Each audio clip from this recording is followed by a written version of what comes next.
ദിലീപേട്ടൻ എന്ന ഞങ്ങളുടെ ഈ ഷോയിലേക്ക് പുട്ടിലേക്ക് വീണ്ടും സ്വാഗതം. നമസ്കാരം. പുതിയ പ്രയോഗമുള്ള ദിലീപേട്ടൻ.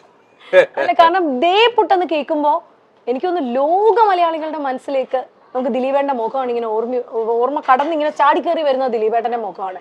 ശരിക്കും പുട്ടില് എന്ന് പറയുന്ന ഒരു അർത്ഥമുണ്ട്. വെറുതെ കാണുന്ന അല്ലാതെ ദിലീപ്സ് ഹോസ്പിറ്റാലിറ്റി ആൻഡ് എന്റർടൈൻമെന്റ്സ് എന്നുള്ള സാധനമുണ്ട്. അതാണല്ലേ ഞാൻ എന്താ വിചാരിച്ചെന്നറിയോ, ഞങ്ങളുടെ നാട്ടിലോട്ടൊക്കെ അതേന്നേ ഒന്ന് നോക്കൂന്നേ അല്ലല്ലേ, ഇതൊരു ബ്രാൻഡഡ് DHC ആണ്. അതാണ് കേട്ടോ, ആ ബ്രാൻഡാണ് ആ എന്ന് പറയുന്നത്. പക്ഷെ ഞങ്ങളെ സംബന്ധിച്ച് തന്നെ ഏറ്റവും ഇമ്പോർട്ടന്റ് ആയിട്ടുള്ള ഒരു ദിവസമാണ്.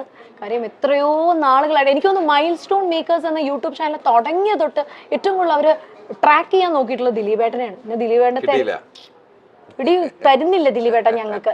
കാരണം ഞങ്ങളുടെ ഇവിടെ നിന്ന് നിരന്തരം മെസ്സേജ് അയക്കുക, ശല്യം ചെയ്യുക, ദിലീപേട്ടൻ എല്ലാം ചെയ്തിട്ടുണ്ട്. പക്ഷെ ഇന്നാണിത് തങ്കമണി റിലീസ് ആവാനിരിക്കുന്ന ഈ ഒരു വളരെ ഹാപ്പി മൊമെന്റിലാണ് ദിലീപേട്ടൻ ഞങ്ങൾക്ക് ഇവിടെ കിട്ടുന്നത്. ആദ്യം തന്നെ പറയണം, നമ്മൾ കൊച്ചിയിലുള്ള ദിലീപേട്ടന്റെ പുട്ടിന്റെ ഔട്ട്ലെറ്റിലാണ് ഇപ്പോൾ ഞങ്ങളുള്ളത്. സോ ഈ ഒരു എനിക്ക് തോന്നുന്നു പുട്ടിലെ കുറച്ച് വിശേഷങ്ങളൊക്കെ ആയിട്ട് നമുക്ക് ഇങ്ങനെ പോവാം. തീർച്ചയായിട്ടും അല്ലെ ദിലീപേട്ട, തങ്കമണിനെ പറ്റി ഒന്ന് നമുക്കറിയണം. തങ്കമണി ഒരു പെണ്ണിന്റെ പേരല്ല. അല്ല, അത് പിന്നെ നിങ്ങൾ എല്ലാവരും അറിഞ്ഞു കഴിഞ്ഞു. പക്ഷെ ഞാൻ അങ്ങനെ കേട്ടോ വിചാരിച്ചു, ഇനി ദിലീപേട്ടന്റെ ക്യാരക്ടറിന്റെ വട്ടപ്പേരാണോ ലേഡി അങ്ങനെയൊക്കെ വിചാരിച്ചു. കേരള സമൂഹത്തിന് ഒരിക്കലും മാറ്റി നിർത്താൻ പറ്റാത്ത ഒരു പേര് തന്നെയാണ് തങ്കമണി. അത് പ്രത്യേകിച്ച് ഇടുക്കി ജില്ലയിലെ കട്ടപ്പനയ്ക്കടുത്തുള്ള തങ്കമണി നല്ലൊരു ഗ്രാമമാണ്. 1986 ആ ഗ്രാമം ഒരു രാത്രിയിൽ അനുഭവിച്ച വേദനയാണ് സത്യത്തിൽ ഈ സിനിമയിലൂടെ പറയുന്നത്. ഇതൊക്കെ ഞാൻ പല ഇൻ്റർവ്യൂസിലും പറഞ്ഞു. ഇത് ഈ 1986 ഈ സംഭവം നടക്കുന്ന സമയത്ത് ഞാനൊക്കെ കോളേജ് പഠിക്കുന്ന സമയം. അപ്പോൾ നമുക്ക് കട്ടപ്പന എന്ന് പറഞ്ഞാൽ വളരെ ദൂരമുള്ളൊരു സ്ഥലമാണ്. കാരണം നമ്മൾ ഈ ഇട്ടപ്പെട്ട ചുറ്റുവട്ടത്ത് നടക്കാന്നല്ലാതെ നമുക്കങ്ങനെ ഒരുപാട് യാത്ര ചെയ്യുന്ന ഒരവസ്ഥയിലൊന്നും ആയിരുന്നില്ല എന്നത്. നമ്മുടെ ലോകം എന്ന് പറഞ്ഞാൽ നമ്മുടെ ചുറ്റുമുള്ളത് മാത്രമായിരുന്നു. മറ്റൊക്കെ കേട്ടറിവുകളും പത്രത്തിൽ കാണുക എന്നൊക്കെ ഉള്ളതുള്ളൂ. പക്ഷെ ഇപ്പോഴാണ് നമ്മൾ തങ്കമണീനെ കുറിച്ച് കൂടുതൽ അറിയുന്നത്. ശരിക്കും അന്നത്തെ തങ്കമണിയിൽ നിന്ന് ഇപ്പോൾ ഉള്ള തങ്കമണിയിലേക്കുള്ള അവരുടെ ഒരു സ്ട്രഗിൾ ഉണ്ടല്ലോ. അവിടെ നിന്ന് ശരിക്കും തല്ലി തകർത്ത് തവിടുകൂടിയൊക്കെ ഒരു തങ്കമണി എഴുന്നേറ്റ് നിൽക്കുക എന്ന് പറയുന്നത്, അവിടെ നിന്ന് ഒരു വളർച്ചയിലേക്ക് വരിക എന്ന് പറയുന്ന ഒരു കാര്യമുണ്ടല്ലോ. ആ നാട്ടിലെ ജനങ്ങളോട് നമുക്ക് പ്രത്യേക ഒരു ബഹുമാനവും സ്നേഹവും ഒക്കെ തോന്നുകയെന്ന് പറയില്ലേ. അവിടെ ഇപ്പോഴും അന്നുണ്ടായിരുന്ന ഇത് ഫേസ് ചെയ്ത ആൾക്കാരുടെ അവരും അവരുടെ തലമുറകളും ഒക്കെ ഉണ്ട് ഇപ്പോൾ. മനസ്സിലായി? ഒരു ആബേൽ ജോഷോമാത്ത് എന്ന് പറഞ്ഞ ആളുടെ രീതിയിലുള്ള ഒരു അയാളുടെ ലവ് സ്റ്റോറിയും അയാളുടെ സൗഹൃദങ്ങളും അതിലൂടെയാണ് നമ്മൾ തങ്കമണിനെ കുറിച്ച് പറയുന്നത്. തങ്കമണി അതാണ്. ദിലീപേട്ടന്റെ ആദ്യത്തെ പുട്ടിലെ ഒരു ഐറ്റം ഇവിടെ എത്തി. ദിലീപേട്ട, ഇത് ഐസ്ഡ് ടീ ആണ് കേട്ടോ. ദിലീപേട്ട ചീസ് പറയാൻ തോന്നുന്നുണ്ടോ? ഇല്ലല്ലോ, ചെറുതായിട്ട് ഇത് വേറെ ഒന്നും അല്ലട്ടാ. ഒന്നുമില്ല, ഇതിനകത്ത് അതൊന്നുമില്ല, ഒരു സാധനമില്ല, വെറുതെ ഒരു ചീസ്. പറയാതിരിക്കാൻ വയ്യ. ഈ ചൂടുള്ള സമയത്ത് ഇത് കഴിച്ചപ്പോ നമുക്ക് ഇറങ്ങിപ്പോകുന്ന അറിയുന്നില്ലേ. അതാണ് എന്റെ ഒരു സുഖം. എനിക്ക് തോന്നുന്നു ലെമണിന്റെയും ആ മിന്റിന്റെയും എസൻസ് ഭയങ്കരമായിട്ട് കിട്ടുന്നുണ്ട് കേട്ടോ ദിലീപേട്ടൻ. പിന്നെ ഒരു ചെറി വെച്ചിട്ടുണ്ട്. നല്ല എന്താ പറയാ, ദിലീപേട്ടൻ പറഞ്ഞാൽ നല്ല ഈ ഒരു ക്ലൈമറ്റിന് ദി ബെസ്റ്റ് ഡ്രിങ്ക് ഇതായിരിക്കും. വന്ന് കേറിയിട്ട് നമുക്ക് ആദ്യം തന്നെ ഓർഡർ ചെയ്യാം. ഐസ്ഡ് ടീ ആണ്. സോ നിറയെ ഐസ് ക്യൂബ്സ് ഒക്കെ പൊട്ടിച്ചിട്ട് ദിലീപേട്ടൻ പറഞ്ഞ പോലെ ഇങ്ങനെ ഇറങ്ങി നമുക്ക് ഒരു സുഖം കിട്ടൂല, ഇങ്ങനെ അറിയാൻ പറ്റുന്നത് ആണ് കുളിർമ. ദിലീപേട്ടൻ ഈ പറയുമ്പോ എന്നെ കണ്ടാൽ എന്താണ് ഡയറ്റ് മന്ത്രം പറഞ്ഞ എന്നോട് പറയണം പ്ലീസ്. എന്താണ് ഈ ഇത്രയും സൗന്ദര്യം, ഇത്രയും ചെറുപ്പം കാത്തു സൂക്ഷിക്കേണ്ട ആ എലിമെന്റ് എന്താണ്? എങ്ങനെയാണ് ഹൗസ് ഡേ ഡയറ്റ് എങ്ങനെയാണ് ദിലീപേട്ടന്റെ? അയ്യോ, അങ്ങനെയൊന്നുമില്ല. അയ്യോ ഒന്നുമില്ല, ഇങ്ങനെ അല്ലാതെ ഇങ്ങനെ മെയിൻറ്റെയിൻ ചെയ്യാൻ പറ്റും. അത് നമ്മളിങ്ങനെ വളരെ കൂളായിരിക്കുമ്പോൾ ഒരുപാട് പ്രശ്നങ്ങൾ നമ്മളിലേക്ക് വന്നു കയറുമ്പോൾ അതിൽ നിന്നുണ്ടാവുന്ന ഒരു പ്രക്രിയയുടെ ഫലമായിട്ടൊക്കെയാണ് ഇങ്ങനെ. അല്ല, എന്നാലും രാവിലെ എന്തായിരിക്കും ദിലീപേട്ടൻ കഴിക്കുന്നത് പൊതുവെ? ഇപ്പൊ വീട്ടിലുള്ള ഒരു ദിവസം ഞാൻ സാധാരണ പോലെ പുട്ട്, കടല, അല്ലെങ്കിൽ ഇഡ്ഡലി, ദോശ, ആവിയിലൊക്കെ കുക്ക് ചെയ്തത് കൂടുതലും നമ്മള് എല്ലാവരും പറഞ്ഞില്ലേ. പിന്നെ അതുപോലെ ചില ദിവസങ്ങൾ പഴങ്കഞ്ഞൊക്കെ എടുത്ത് കുടിക്കും. ആണല്ലേ? കാരണം ഏറ്റവും നല്ലത് അതല്ലേ. ഉച്ചയാകുമ്പോൾ ചോറ് തന്നെ വേണമെന്ന് നിർബന്ധമുണ്ടോ, അതോ ചപ്പാത്തി ആൾട്ടർനേറ്റീവ് ആയിട്ടോ? ഇല്ല, എനിക്ക് അങ്ങനെ ചോറ് വേണം. അതിപ്പോ ഇപ്പൊ കുറച്ചേ കഴിക്കുന്നുള്ളൂ. പക്ഷെ നമ്മൾ കേരളത്തിലെ ആളുകൾ എപ്പോഴും ചോറിനാണുള്ള പ്രാധാന്യം കൊടുക്കുക.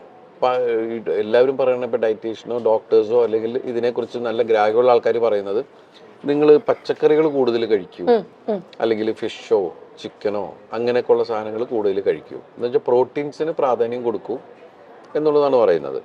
പക്ഷെ നമുക്ക് കാബ്സ് കട്ട് ചെയ്തിട്ട് ഉള്ള ഇത് ചെയ്യാൻ പറ്റൂല. നമുക്ക് ഭയങ്കര ടയറിംഗ് ആയിട്ടൊക്കെ തോന്നും. അപ്പൊ നമ്മൾ ഭയങ്കര ഇതാവും. അത് ചോറ് ഇത്തിരി വേണം, ചോറ് നമുക്ക് വേണം, ഇച്ചിരി വേണം, അത് വേണം. ഇച്ചിരി മീൻകറിയും കൂടെ ഒക്കെ ആണെങ്കിൽ ചില ദിവസങ്ങൾ ഞാനങ്ങനെ ഫുൾ ടൈം നോൺ വെജ് ഒന്നും അല്ല, ആഴ്ചയിൽ 4 ദിവസമൊക്കെ ചിലപ്പോ വെജ് ഒക്കെയാണ്, അങ്ങനെയൊക്കെ പോകുന്നത്. എന്നാലും കാവ്യ ചേച്ചിക്കാരുടെ നീലേശ്വരം ആയതുകൊണ്ട് അവിടുത്തെ ഏതെങ്കിലും തനതായിട്ടുള്ള നോൺ വെജോ വെജോ ദിലീപേട്ടന് അല്ല, ആള് നേരത്തെ വരുന്ന സമയത്ത് അങ്ങനെ കറികളും ഒന്നുമല്ല, പക്ഷെ ഇപ്പൊ എല്ലാ തരത്തിലുള്ള ഭക്ഷണങ്ങളും ഉണ്ടാക്കി തരാം, നല്ല ടേസ്റ്റും. എന്നോട് പറഞ്ഞ സദ്യ പോലെ ഫുൾ ഓണത്തിനൊക്കെ സദ്യ പോലെ. നമ്മള് ആ കോവിഡ് സമയത്തൊക്കെ ശരിക്കും ആ സമയത്ത് നമ്മള് 10-13 പേർക്ക് ആള് ഒറ്റയ്ക്ക് ഭക്ഷണം ഉണ്ടാക്കി തരുന്നു എന്ന് പറയൂലേ. ഇനി സ്റ്റാർട്ടറിന്റെ വരവാണ് ദിലീപേട്ട. നമ്മൾ ഐസ്ഡ് ടീ കുടിച്ചോണ്ടിരിക്കുകയായിരുന്നു. ഐസ് ടീ ഇടയ്ക്കിടയ്ക്ക് ഐസ് ടീ കുടിക്കാം. ഇത് ദിലീപേട്ട ഇത് എനിക്കൊന്നും പറഞ്ഞു തരേണ്ട ആവശ്യമില്ല, കാരണം ഞാനും എന്റെ കെട്ടിയവനും ഇവിടുത്തെ സ്ഥിരം കടികളാണ്. അതുകൊണ്ട് ഈ മൊത്തം ലിസ്റ്റ് ഞങ്ങൾക്കറിയാം. ചിക്കൻ ടെമ്പൂറയാണ് ഇവിടുത്തെ സ്റ്റാർട്ടറിൽ. ദിലീപേട്ട എന്റെ one of the personal favourite here in ദേപ്പുട്ട് ചിക്കൻ ടെമ്പൂറ. ഇവിടെ ദിലീപേട്ടൻ ഇവിടുത്തെ എല്ലാം ഓൾമോസ്റ്റ് എല്ലാം. ഇന്ന് ഞാൻ ചിക്കൻ ടെമ്പൂറ കഴിക്കുന്നില്ല, കാരണം ഞാൻ ഇന്ന് വെജാണ്. അതുകൊണ്ട് വെജാണ് ഞാൻ. ചിക്കൻ ടെമ്പൂറ കഴിച്ചു. ഞാൻ അതും കൂടെ കഴിക്കേണ്ടി വരുമല്ലോ. കഴിച്ചു, ഇതും കൂടി അങ്ങോട്ട് ഇട്ട് കൊടുത്തു, സോസേജ് കിട്ടും. ഞാൻ സ്ഥിരം ഇവിടുന്ന് ഭക്ഷണം കഴിക്കുന്ന ഒരാളാണ്. എറണാകുളം ഭാഗത്തുണ്ടെങ്കിൽ ഉച്ചക്കത്തെ ഊണ് ഞാൻ ഇവിടുന്ന് തന്നെയാണ്. കാരണം നമ്മൾ കഴിക്കുന്ന അതേ ഭക്ഷണം, പിന്നെ ഇവിടുന്ന് ഇടയ്ക്കിടയ്ക്ക് ഭക്ഷണം കഴിച്ചു നോക്കും, ഇവിടെ എന്താ സംഭവിക്കണെന്നും കൂടി നമ്മൾ അറിയണമല്ലോ, നമ്മൾ ഉത്തരം പറയണമല്ലോ. അതുകൊണ്ട് ഈ വെജ് ഇങ്ങനെ എന്തെങ്കിലും റിച്വൽ ആയിട്ട് എടുക്കുന്നതാണോ അതോ ഇടയ്ക്കിടയ്ക്ക്? കുറച്ച് നാളായിട്ട് അങ്ങനെയാണ്. അത് ചില ദിവസങ്ങളിൽ വെജ് മാത്രമേ ഉള്ളൂ, വെജേ കഴിക്കാറുള്ളൂ. ഞാൻ കഴിക്കുന്നോണ്ട് ദിലീപേട്ടന് ഒരു പ്രശ്നമില്ല. കുഴപ്പമൊന്നുമില്ലല്ലോ. അതല്ലേ, നമ്മൾ കഴിക്കണം, നിങ്ങൾ കഴിച്ചാലേ നമുക്ക് സന്തോഷമാവുള്ളൂ. ഇത് കഴിഞ്ഞ ബില്ലൊക്കെ തരണ്ടല്ലേ എനിക്ക്. അയ്യോ എന്റെ ഞാനാണെങ്കിൽ പൈസ കൊടുത്തിട്ടില്ല. അല്ല, അതൊന്നും കുഴപ്പമൊന്നുമില്ല, നമുക്ക് ഇപ്പൊ ഗൂഗിൾ പേ ഒക്കെ ഉള്ളതല്ലേ, പേഴ്സിലൊക്കെ എന്തിരിക്കണം. ദിലീപേട്ടന്റെ ഇപ്പോഴും വന്നാലും കാണുന്ന ഒരു പടമുണ്ട്, മീനത്തിൽ താലികെട്ട്. എനിക്ക് എന്തോ അത് ഭയങ്കര ഇഷ്ടമാണ്.